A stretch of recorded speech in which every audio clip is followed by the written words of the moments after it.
Coming up next on Beyond the Clef, we have Jim Shaw, and he is the director at Willow Wood Jr High, which feeds tomball. They have 600 kids in their program. We're going to talk a little bit about what it's like to create a little bit of an atmosphere in there, and then some articles that he's done for the Instrumentalist, and some other things that he's been doing. That's all coming up next on Beyond the Clef. Beyond the Clef is presented by Director's Choice. All right, so I'm here with Jim Shaw from Willow Wood Jr High. Welcome to the program. Thank you. All right, and so, of course, you feed Tomball Memorial. That's correct. Right, okay.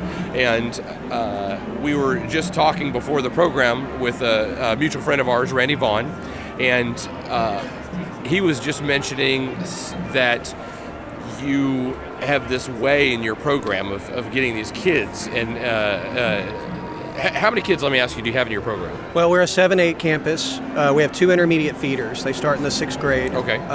Total 6 through 8. Right now we're looking at about 600 students in our That's program. a lot of students. Yeah, it is. Okay, cool. And so what is that relationship like with the intermediate feeders? Do you kind of run their beginner program and you're the overseer? I'm kind of the overseer of the program. Yeah, right, okay. Me and my 2 assistant directors, Edgar Jaime and Don Melton, split up the bulk of the beginner classes on both campuses. We also have help from Tabitha Cooper, who's an assistant director at Tomball Memorial, and Chris King teaches percussion on both campuses. And it's kind of a puzzle piece, the way we have to work the schedule. We're all hardly ever in the same place at the same time for more than a period or two. But Sure. We are fortunate that we get to teach our own beginners. Right, So- right, okay. So if you had to lock down on, I'll say, a secret to how do you get 600 kids in a program? That's amazing. I think a big thing that we try to do is make sure that we make it as much about the music as we can with our kids. Of course, we're teaching fundamentals, and we're teaching life lessons, and we're teaching them how to play their instruments, but they're there to play music and be with their friends. So it's kind of finding the balance of having a high standard and getting taught what they want to, and also trying to make sure that they're enjoying what they're doing. I've been there, this will be my 13th year. So a lot of it is maybe word of mouth in the program. We have strong fine arts participation in all of the electives in our district. In the fine arts area, the kids get 4 choices basically in the 6th grade, and we have large schools. So band isn't really stealing, from anyone else. I feel like we're just kind of getting our share, and we're fortunate to be in a part of tomball that's exploding right now. So. Right. Okay. And so a couple of years ago, you did a clinic, Classes That Captivate. Yes. Can you tell me, give me a snapshot of what that clinic was about? Kind of about creating a classroom experience for the kids that they hopefully want to come back to, and also maximizing your, as the teacher's, opportunity to get information across to the kids, to make the most use of your time as you can, and to keep the kids as engaged as possible. Okay. Yeah, and when Randy Vaughn, again, as I mentioned him, was talking about when he goes into your classroom, he says that it's really a focused environment, to paraphrase what he said, a focused environment, but then you can kind of make the joke and then they get back onto focus. How do you get that focus, and how do you set that up from the get-go? Well, a lot of it has to do with setting expectations, I think, early in the year and building those in. I think we can fall into the trap. You have that first day of school where a lot of us don't get to play. We just kind of meet the kids, and it's real tempting to just kind of lay down the law and go through every expectation or rule you're going to have for them for the entire year. What I found is a little more effective with that, to kind of get to where we want to be with the kids as quickly as possible, is to build those routines in as we go. So the first day we might go over the general rules we've got on the wall for the principal, the very broad catch-all type things. But then the things that we want to build into rehearsal, instead of going down the laundry list on the first day, I think it's important you build those in over time. They get a chance to practice them. And we talk about things like, how do we enter the room? On the first day of school, really all we're going to tell them is how we're going to enter the room tomorrow, where you're going to put your stuff, where you need to be at the bell, and we'll go from there. And so then if that doesn't go as well on the first day as we want it to, we might have them practice that a couple times. And we don't go on to the next steps, as far as how are we going to change from one piece of music to another? How are we going to sit in the chair? When is it appropriate to ask questions? Until that actually comes up in the rehearsal. Yeah, so when I go through in my program and I teach those things, and sometimes you always get to that point where you feel like I'm spending too much time on those events, but really, if you think about it, okay, if I could save 1 minute of my rehearsals for the rest of the year by making this procedure whatever it is now, and taking 15 minutes of my class to do that, well, that's going to be worth it in the end. Well, yeah, you're spending 15 minutes in class on one day to save over 100 minutes later when you think about it. Right. So, okay, so procedurally, you have that set up. Now talk to me about a month down the road, 6 months down the road, middle of the year. How do you keep those procedures fresh, and how do you keep that focus in your rehearsal? well, the procedures, anytime something sags, then I think it's important you address it. And that doesn't mean you have to do it in a negative way. I mean, I think it's important that the kids understand why we expect of them what we expect. It's real easy to just profess, but I think you can get them more on board and more on everyone's team if they understand, well, this is why we come in the room the way that we do. This is how much time we're trying to save. As far as what the rehearsal looks like as the year progresses, another thing that I kind of fell into over the last 10 years or so is I'm a big believer, as a lot of us are, in the daily drill, or the warm-up, or the fundamental block, or the whatever you want to call it that a lot of us do at the start of class. That's not why the kids are in the door. So you have to constantly find ways to get across those concepts that are so important and so valuable in ways that are going to not become repetitive and where they're not going to check out. So, we'll have our 7 or 8 go-to exercises that we want to do, but we'll rotate among those on a daily basis rather than playing the same laundry list of warm-up exercises or fundamentals every day. We try to avoid exercises that duplicate skills, like a Remington or a flow study is an interval study, and so is maybe F descending. So those may not be played on the same day. Some days we may do a Remington study in 4/4 time, the next day we might do it in 3/4 time. And I think also trying to find ways to connect the music to those fundamentals, and also finding opportunities where possible, maybe instead of using an exercise, teaching something like that you need to address directly through the music you're working on itself. Yeah. Yes, absolutely. Yeah, and what I find interesting about how doing the different exercises, like you'll do, like you were saying, doing Remington in 4/4 and then in 3/4. What I find is if you start to train the kids on changing up whatever the exercise is, then they're more apt to explore and listen to what we're doing later on in musical rehearsals. Yeah, and so when I was doing, or I have a clinician come in, and the clinician comes in and says, okay, do this. Sometimes in middle school, doing something different, the kids just shut down. Yeah, they're so locked in to what you do. Exactly. And they also don't want to look stupid. Right. And so getting to do something different all the time gives them that flexibility, and then they don't just drone on in the same thing. And I think it's important in the band hall that you create an atmosphere where they shouldn't be afraid to take a chance. And to them, taking a chance is playing something new and try to play out to the best of their ability. And they need to know that if they mess up, sure, we want to address that and make it better, but it's going to happen. Right. Yeah. I try to tell our kids so much that, especially in beginning band, failure is okay. You want to fail. Failure means that you're going to learn from that. You cannot get better. You don't just come out being perfect. You have to fail in order to continue. So don't be scared of playing just out of that. Right. And that's getting harder and harder to break down because of, they're on social media all the time. You see everyone's best life on social media. So they think all their friends are perfect and they're not. And then they go into class and I think it's been more of a challenge to get them to accept that it's okay. And here we're going to mess up and it's okay and we're going to learn from it and it's going to get better. I had the fortune to see Jerry Seinfeld last month on a vacation, and he had this really funny stand-up set where he was just saying, nobody wants to actually be on vacation. When you go on vacation, what do? You post on Instagram to show other people that you're on vacation and you're better than them. And then when you go home, you look at other people's vacations. Right, so it's like that. They look at this social media, they look at all these people, and they, like you said, their best life. Well, let's translate that over to instruments or whatever, or they see someone else and think, oh, they're good, I'm not good, so I'm not going to try. They see the recording, the best recording, the result of the work, right, and not the work itself. Yeah, they don't see. So how do you train that into your kids? how do you train their response to, like my word, failure? How do you train that into them to keep it going and get them to succeed?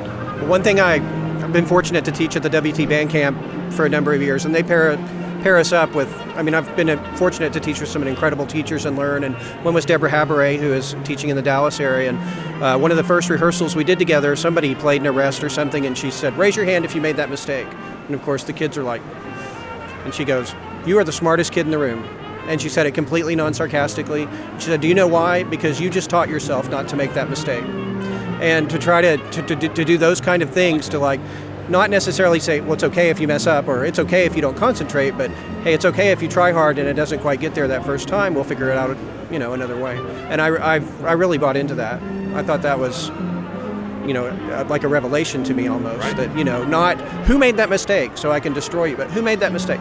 You are smart because you caught that and you understand that you played it wrong, and the first step to fixing it is that. So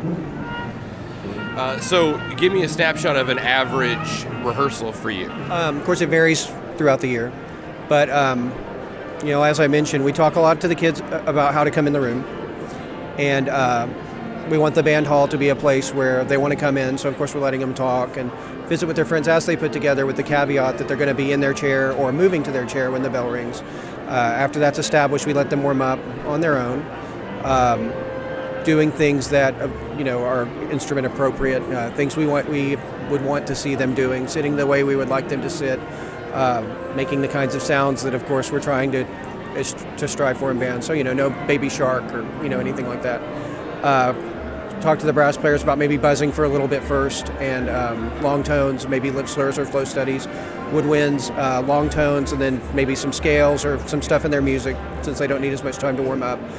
During that time, I'm taking roll, and also kind of after that walking around, kind of seeing what people are playing, maybe even pointing a few things out or telling them they're doing a great job, kind of getting a sense of anticipation, hopefully, for rehearsal. And getting that relationship built up. You can connect with those kids. With a program of our size, you take every opportunity you can. And we're in a position in our school where our kids are involved in everything, much like they are in most places. So we don't necessarily see them a whole lot outside of band hours unless it's sectionals. Right. Building those relationships and, letting them know that we know they're there in a good way. After they've kind of warmed up and we've settled and everybody's role is taken and housekeeping is done, we try to keep announcements to a minimum. We want to get right into rehearsal, so we'll use Google Classroom to kind of push that stuff out after class, and we have an advisory class that meets after lunch that is the top band basically again. It's supposed to be kind of a study hall work environment type lab, but we can also use that time to pass out music for the next day or give announcements or go over things for concerts and stuff like that. Daily drill, as I mentioned, is very important, whether you want to call it daily drill or your fundamental time or your warm-up. We try to vary that as much as possible. During the warm-up, I think one thing that's really been important for me to help them stay engaged is to be off the podium. And, proximity, I think, is one of the best teachers we have. Kids tend to raise their game if they're not sure where you're going to be. And it also just helps me see what's going on behind their stands as far as hand position, posture, embouchure, breathing. And my assistant directors are usually in the room doing that also. So we can cover a lot of ground and see what a lot of kids are doing and kind of make little tweaks here and there, rather than just professing from the podium and, basically running the metronome. We try to give them as much feedback as we can. We try to keep it quick. A rule I try to adhere to, not always successfully, is 75% of the time we should be playing our instruments, and 25% of the time at the rehearsal maybe should be teaching and talking. I always, whenever I go up and watch like the high school marching band, I go up and see right before halftime, the athletic people doing their videos, and what they do is they cut into time that, and so they can insert, okay, this is a play here, this is there, and then what I want to do is take that same video into my rehearsal and have someone back there and be like, all right, he's talking again, he's not talking, because I feel like I talk so much. Have like the alternative cut like you have on the DVD, where you've got the rehearsal and then you've got the alternative, like the director's track that you can turn on. Right. Yeah, we've talked about live tweeting our rehearsals, where one of us sits there and comments on what the other person is doing, so the parents can actually see what's going on. So we'll warm up, and there's always a plan for what exercise or exercises we're going to do that day. And early in the year, one thing I've kind of learned that has been effective with our kids and keeping them engaged is, none of that stuff's going to get perfect on the first day. And it's important to see it as a process and not an event. Whether it's concert F or F around the room or a Remington type exercise, it's going to get as far as it's going to get that day. Hopefully it gets better, but it doesn't necessarily have to get from level 0 to level 100 out of 100 in one day. And recognizing when those diminishing returns are starting to come in and having a plan to go to something else or teach it a different way, I think is really important as far as keeping them engaged in the rehearsal, as far as instead of just, beating a dead horse, right. Basically. We'll do daily drill stuff, usually for about 15 minutes. When we move into the music, there's always a plan as far as, in my mind, as far as we're going to hit this piece, we're going to play this part, this is what we want to make better. We'll tell the kids that. Today we're going to work on measure 5 to 25 of the march. We're really working, to continue to work on the balance things we've been talking about, low brass, but also we're going to really try to make a goal of, we're going to improve the articulation as much as we can today. And those are the things we're going to work on first. So that there's like a unified goal. And as we talk about things, I really try to make myself use we and us a lot and not you're going to do this. Again, I think the sense of community is really important. We have large bands. Since we have so many kids and so few periods to put them in, whereas ideally the top band would be maybe 60, we've got 85, wow. So, and it's 85 7th and 8th graders. So, you want to keep them involved as much as possible, building that sense of community. When we stop, of course, we're going to have times where the clarinets are going to need to be heard, worked with for a few minutes, but trying to keep that moving and ask questions of the band or raise your hand when you hear that this has gotten 20% better. And of course, I don't know what 20% better is, but just the fact that they're having to listen and be engaged. I think it's important when we talk to the kids that we get our, as directors, of course, it's really easy to bury your eyes in the score and not make that eye contact with the kids. We all insist that our kids make eye contact with us when we talk to them, but a lot of times you can get caught, you've got your head down in the score. Randy was very kind to say that my kids are quiet and engaged, but also every time I stop to talk to them, I try to take a second to make sure that not only are they not talking, they're listening. There's not a lot of extra noise and motion in the room, or kids counting the ceiling tiles, or whatever. Sometimes I'll ask a kid to repeat back to me what I just said randomly, and of course at first they're like because they're kids, right. They'll zone out. But it does kind of make everybody else kind of sit up and go, oh. And I'll never blast a kid for that, but I'll just say, no, that's not right. Why don't you try? And then when we get to someone that does it, I'll say, no, what if this had been a chair test? What if we would have gone, what if you wouldn't have gotten it, but he would have? Does he get to go? And, kids are competitive, and that'll grab their attention pretty quickly.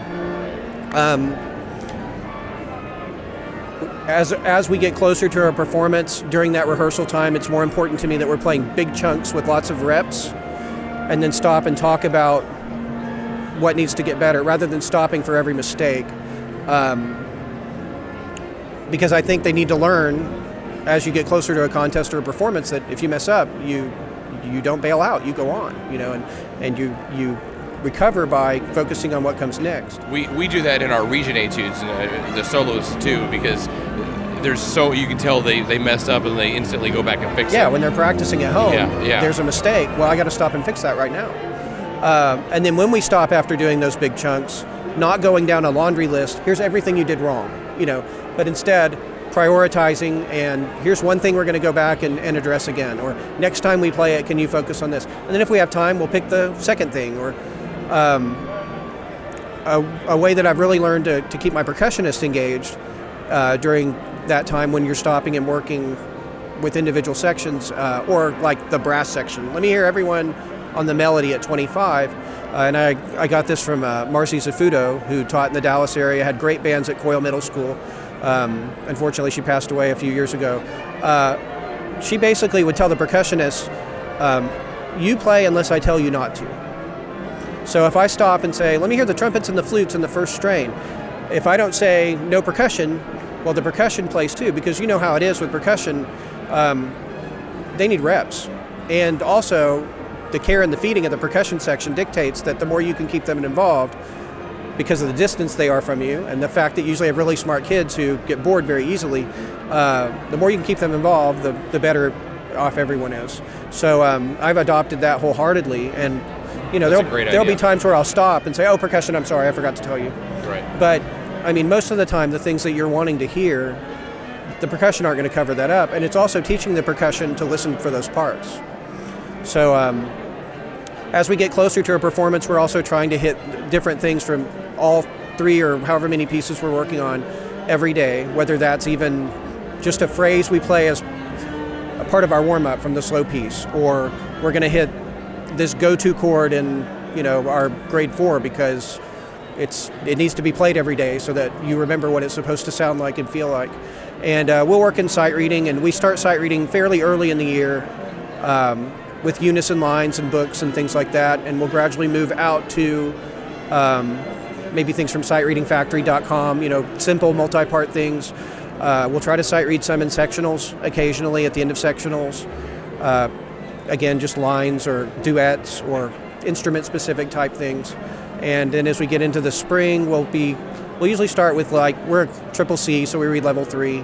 We'll start with level 1s with very little explanation, see how they do, give feedback, and that kind of drives at that point how much will we need to work on sight reading and how much time do we need to devote to it. Sight reading tends to, I feel like in the earlier part of my career, tended to be I forgot we have to do this. Yeah, it's rather really than easy. You need to be doing it in September and October. It's super easy to get consumed with all the other things we do. Paul Rossello was my high school band director at Klein Forest, and he would say sight reading is the greatest gift we can give our kids, because it's going to allow them, once they get out of our programs, to go out in the world and not have to have somebody spoon-feed music to them. So that's another thing that I really took hold of when I heard him say that. We try to play a lot of literature throughout the year.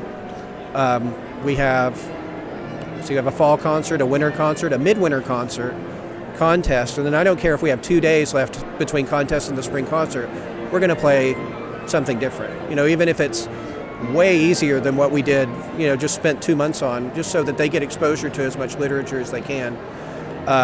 Gary Garner, who we talked about, just has come up with an amazing number of duets and quartets and trios at all different grade levels. And he's been experimenting with this, and it's something we're going to try this year during that advisory time the kids can pick their own group, they get the music, and they go teach themselves and each other.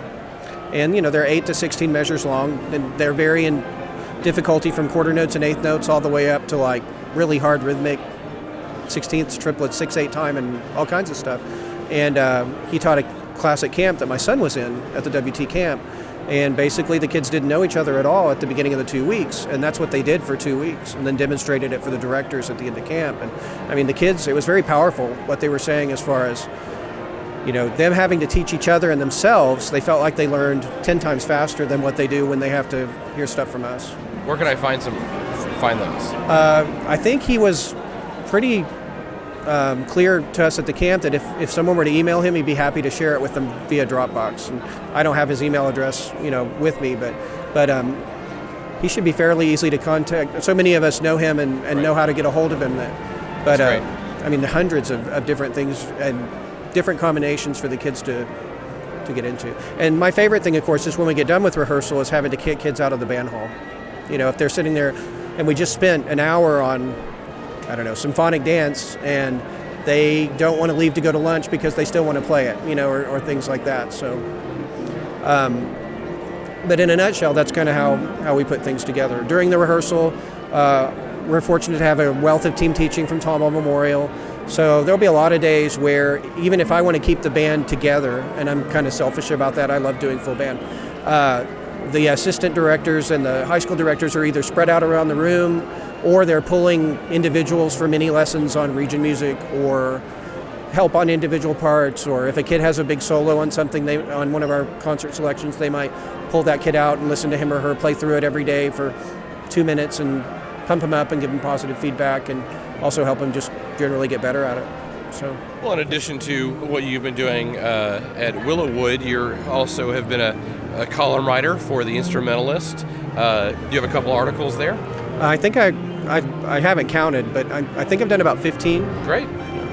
It's been a few years. After a while, you kind of run out of stuff to say, or you run out of things that you feel are original enough that you want to have somebody credit you to in a magazine like that. But can you give us an example of one that you think the listeners would really enjoy?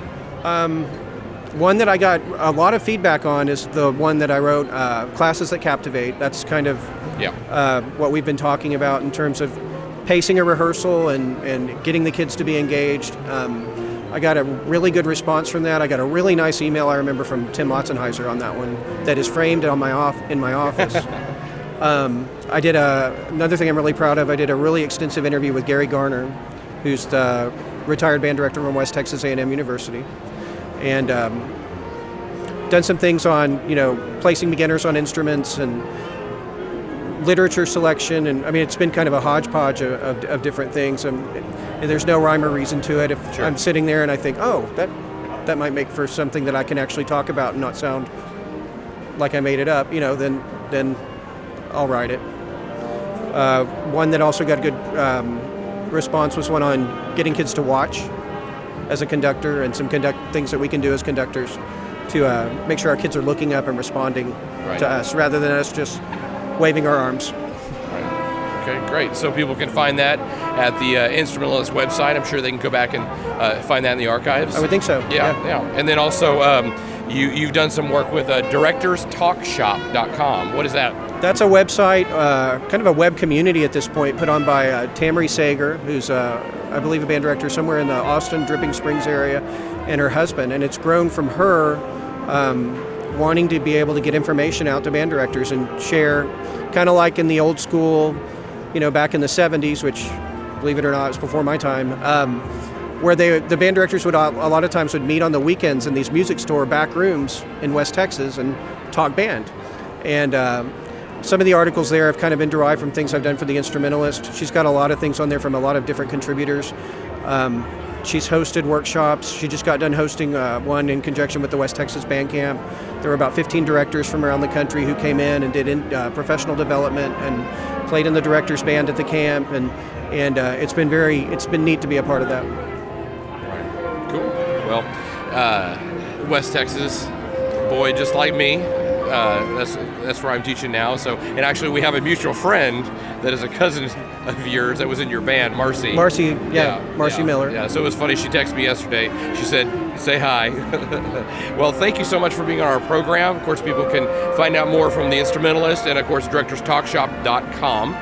Right. And thank you so much for being on the program. Thank you. Yeah.